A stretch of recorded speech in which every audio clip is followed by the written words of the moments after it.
Look, we've got even graphics to match, Mark. Yeah. Just for you. Just need Blue Nail Roofing and Construction on there. All right, who's leading? Am I going to lead this sucker off? Go ahead. Go for it. All right, let's do it. My nailed it for this week is from this past weekend. Jaxon Smith-Njigba. He Super Bowl champion with the Seahawks, NFL Offensive Player of the Year. Back in his hometown of Rockwall on Friday night, held a free football camp for kids. A very cool event. Always loved when these dudes come back home and run around. We did talk to him afterwards, but it was hard because he just wanted to stay out there and play. I mean, like these guys are kids at heart, but love to see them give back to the community. He just signed a massive contract extension, and here he is just, kind of playing his role and, making those kids feel special and have a great night in Rockwall. So that is my nailed it for the week. Shout out to JSN. Yes, to whom much is given, much is expected. So good on him for doing that. That's fantastic. And now to derail the rest of the show, go ahead and let's kick off the cycling talk. Go for it. My nailed it for this week is Mathieu van der Poel, who won yesterday's 9th stage of the Tour de France. Now you see this 4-man breakaway, and Mathieu van der Poel, who is an outstanding rider from the Netherlands. They were trying to maybe slingshot around him, but he just had the power to lead out the sprint. He's from the one in the front. lead here? Yes, he's the one in the lead. Yes, he is the one to lead, Mathieu van der Poel. So see, you really don't want, much like NASCAR, you don't want to lead out the sprints. You want to be behind the lead rider in the sprint, because then you essentially slingshot around them. You draft off of them. That's how it works. But Mathieu van der Poel is just so good that he was able to lead out the sprint. Nobody was able to stay up with him. And so why I'm saying that he nailed it is this, that in typical Tour de France stages, if you watch Grand Tour races and watch stage races in cycling, there's always a breakaway. But then oftentimes the peloton will let the breakaway get out as far as they feel comfortable with, and then at some point they'll start to reel them back in because it might be a stage with a bunch sprint, it might be a stage with a mountaintop finish, whatever, but there's unique characteristics to each stage. But ultimately, the peloton is going to probably be able to reel the breakaway back in, and someone from the peloton, again, somebody from the sprinters teams or something like that, will win a bunch sprint, or somebody who is a general classification contender will win that particular stage.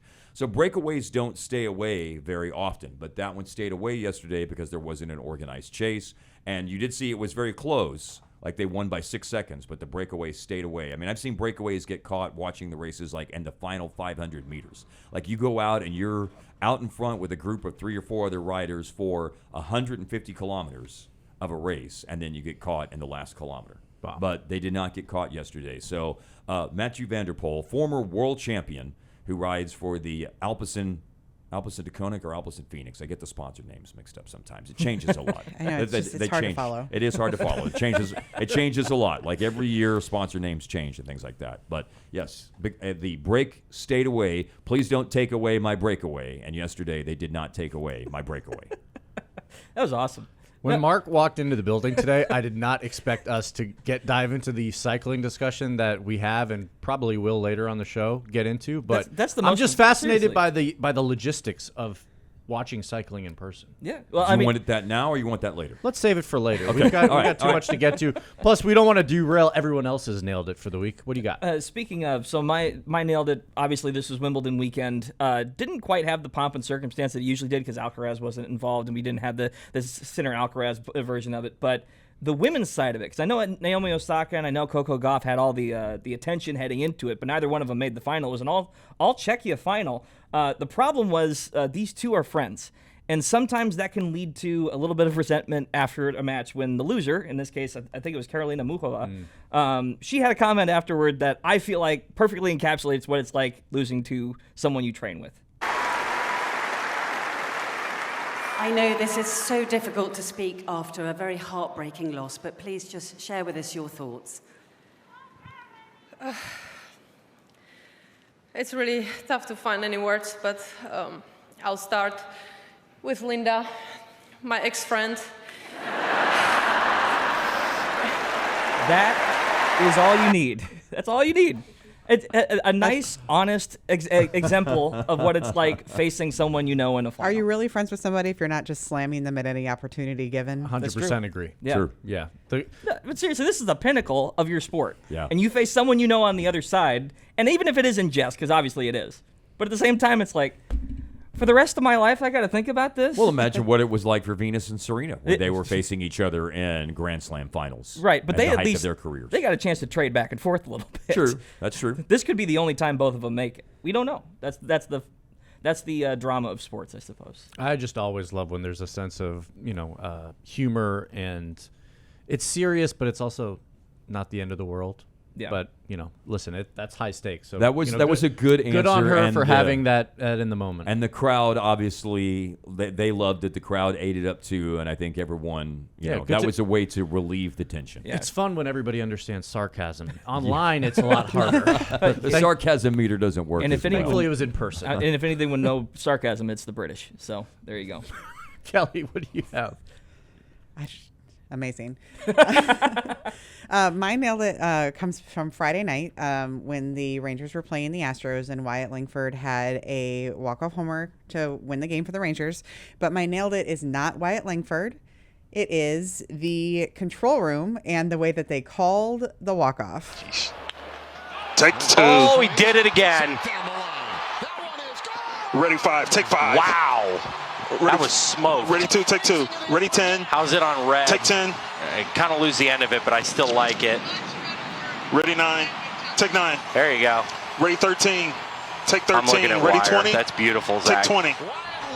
Gold frozen first. Copy So Ready replay to go. cool to watch these guys do their jobs. A director posting director highlights. Hey, There you know go. what? That was nice. It's my nailed it. And they got to do it again on Sunday because the Rangers walked it off again on Sunday, not in quite as dramatic a fashion, but And I feel like that's the perfect segue for the group nailed it that the chat wants to drag Michelle through the mud a little bit on this. So if we can already roll it. This was our Michelle Montaigne post-game, forgetting that there's usually a Gatorade bath afterward. She still sort of dodged it. no, she didn't. She did. a little bit. A little bit. The best part about this is not the actual video, but the fact that everybody in our group chat has been changing her contact photo in their phones to the screenshot of her freaking out about getting splashed with it. This also, I don't know what her season tally is, but it feels like every time she's doing reporting for the Rangers, they win. She's batting Except an for And like Saturday. in dramatic fashion. Except for Saturday, but we won't talk about Yeah, Saturday. she's been there for like 2 or 3 comeback wins. Yeah. Saturday, don't worry about it. But listen, you take 2 of 3 against your in-state rival going into the break. You got to be feeling pretty good. I like Kelly's nailed it because it gave some props to folks in the TV truck. That's and right. if you have ever been in Oh, a yeah. television truck or understand what it's like during the broadcast of any kind of professional sporting event, it is controlled chaos. You have to be. They're excited, but you have to stay totally dialed in. Probably not a lot different from your Like role in a Mavs, as a broadcaster. and a Mavs TV production truck, when a big shot is hit late in the game, of course they have. There's a level of excitement because you work for the team broadcast, but yeah, you've got to be able to coherently call out, take this camera, go to this replay, and Ready you 5, imagine if take they're 5. just Ready in 13, the take truck 13. Ready gold, play gold. nonstop, and they don't change cameras at all. They're just celebrating. I've directed thousands of newscasts at this point. Telecasts for the Dallas Symphony Orchestra, our coverage of the World Series parade for the Rangers, election nights when you don't know what's going to happen next. And It's a great humble brag. and what sports directors do just amazes me with the control that they have over what's going on and their ability to just react to things in the moment. And so you're right. I wanted to shout them out because I am humbled. because you're trying to take live camera shots. Yeah. But then you also know at some point you're going to have to take a replay of what just happened, whether it's the shot in basketball, the home run in this case. But then you're also taking live crowds. You're trying to mix live crowd shots of players, live crowd shots of fan reaction. There is also going to be some kind of graphic that you're probably going to put in at some point in time. And, of course, there's so much pomp and circumstance around a walk-off win. And then there's the fireworks that are being shot. You want to show people having a good time. The announcer wants to, be able to lay out and let the pictures tell the story. But then, of course, the adage, if you will, in TV is it's kind of like basketball.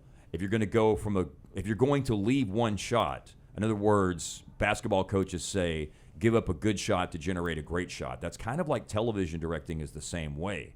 If you have a good shot, you want to make sure that if you're going to leave the good shot, that you're going to an even better shot or a great shot. So there is an incredible art to it that is, just blows my mind. The thing that came to mind initially was the video. I think it was the DJ in Madison Square Garden on the OG tip-in, just going crazy for a couple seconds. Wait, I gotta do my job still, and then start celebrating again. So it's just how it's a juggling act. Listen, I love to see the things from behind the scenes, especially in the control room, because so much of what we do is produced and planned, but also it's sports, and so much of that is unplanned, and you're just reacting to the theater of sport. And so, that was good call, Director Kelly, for did I spotlighting the directors. I nailed it. You did. There it is. You win the Nailed It competition of the day. And on that note, I shall leave you all so you can talk about the Mavs.